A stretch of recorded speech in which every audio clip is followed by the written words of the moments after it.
March 8 உலக மகளிர் தினம். பெண்ணா இருக்கிறது அப்படிங்கறதே சாதனை தான். பார்வை இன்னும் மாறவே இல்லையே. கொச்சைப்படுத்தும் விதமாக 4 பேர் கமெண்ட் போடுவாங்க. பொட்டலம் கட்டி சாக்கடையில எரிஞ்சிருக்கிறாங்க.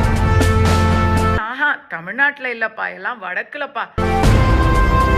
ஆப்கானிஸ்தான்ல கூட பாதுகாப்பா தாலிபானோட கூட செல்ஃபி எடுத்துட்டு வந்துருச்சுங்க.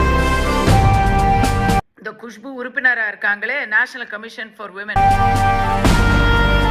நடுராத்திரி எல்லாம் வேணாங்க, பட்ட பகல்ல யோக்கியமா ஒழுக்கமா? மிகப்பெரிய அவமானம். குடிச்சிட்டு வந்து அடிக்கிறது. போற போக்குல இப்ப சோசியல் மீடியால பாருங்க.